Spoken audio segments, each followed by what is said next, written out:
जी भाई। अच्छा, अब सबसे पहले ये कह रहा है कि कंट्रीब्यूशन पर यूनिट निकालना है, ठीक है भाई। ई ई डब्ल्यू और जेड इस तरह से हम करते हैं भाई। सेलिंग प्राइस कितनी है? 96, 128 एंड 140। इसमें से सारी वेरिएबल कॉस्ट आप माइनस कर दें। डायरेक्ट मटेरियल है 4+ किलो और 7 किलो यूज हुआ है, तो उसका होगा 7 × 4 28। सेम ऐसे ही इसका होगा 4 × 9, 9 4 36 और फिर 15 × 4, तो ये हो जाएगा आपका 60। अब सेम ऐसे ही डायरेक्ट लेबर होगा, 8 पर आवर है और 3 आवर काम किया। सेम ऐसे ही भाई 8 और 4, 8 और 4 32। अच्छा, फिर इसमें क्या कहा है भाई आपको? वेरिएबल ओवरहेड्स आपको ऑलरेडी दिए हुए 2.40, 3.20, 3.20। तो ये आपके पास आ गया कंट्रीब्यूशन पर यूनिट 41.6, 56.80, 44.8। ठीक है। अब वो कह रहा है कि इसका आप टोटल प्रॉफिट निकाल दें। ठीक है भाई।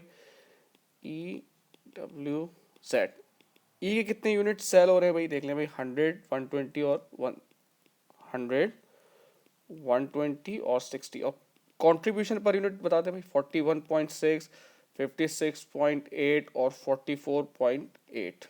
तो ये आ जाएगा आपके पास 4160, 6816, 2680। तो टोटल कंट्रीब्यूशन आ गया 13664। इसमें से मैं क्या माइनस करूंगा भाई? Fix cost.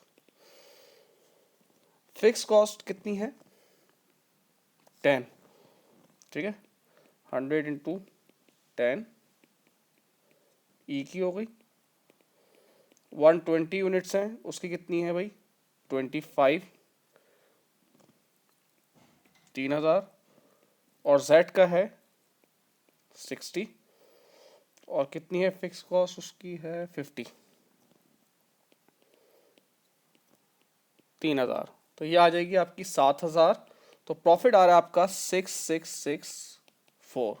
ठीक है, 7000। ये देख लें भाई। अब वो कह रहा है कि इसमें आप बताएं मशीन आवर्स कितने रिक्वायर्ड होंगे ई डब्ल्यू और जेड में। ठीक है भाई। ई के यूनिट्स कितने हम बना रहे हैं? ई के यूनिट बना रहे हैं 100 और इसके मशीन आवर्स कितने? 1। तो ये हो जाएगा 100। डब्ल्यू के 120 यूनिट्स हैं, उसके मशीन आवर्स हैं 2.50। इसको उससे मल्टीप्लाई कर देंगे तो ये आ जाएगा 300।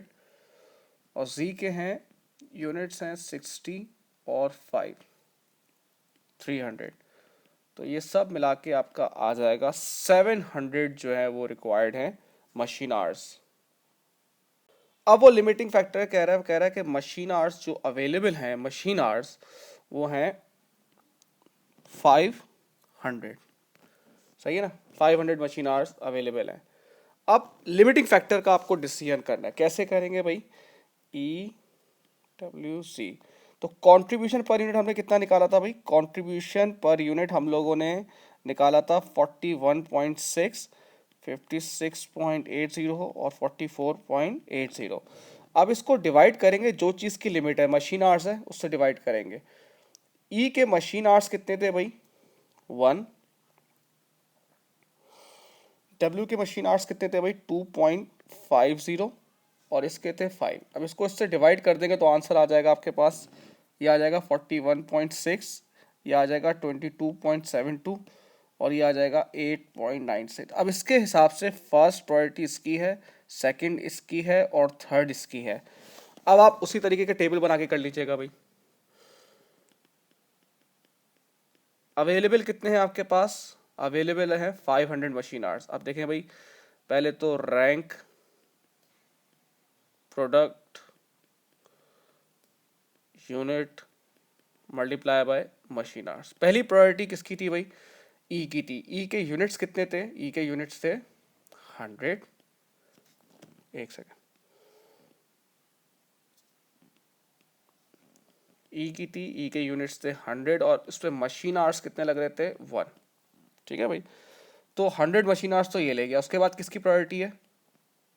सेकंड में है W, उसके कितने यूनिट्स है भाई? 120। उसके मशीन आवर्स कितने थे भाई? 2.50। तो 300 ये ले गया, तो कितने बचे हैं भाई? 200। आप देखें जो थर्ड है वो कौन सा था? ऑब्वियसली सी बात है वो C है। उसके कितने थे? उसके थे 5।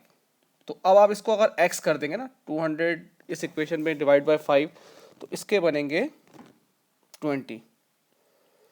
तो ये है इसका। अब वो कह रहा है कि लिमिटिंग फैक्टर से प्रॉफिट निकालो। ठीक है भाई, E के बन रहे हैं 100, W के बन रहे हैं 120 और Z के बन रहे हैं, Z के बन रहे हैं 20। कॉन्ट्रीब्यूशन पर यूनिट निकाला हुआ था हमने, 41.6, 56.80 और 20 का आ रहा है 44.80। तो जब आप ये करेंगे तो टोटल कंट्रीब्यूशन इसका आपके पास आ जाएगा 11872। ठीक है भाई। ना fix cost remain the same, जो हम लोगों ने पिछले उसमें जो निकाली हुई थी वो थी हमारे।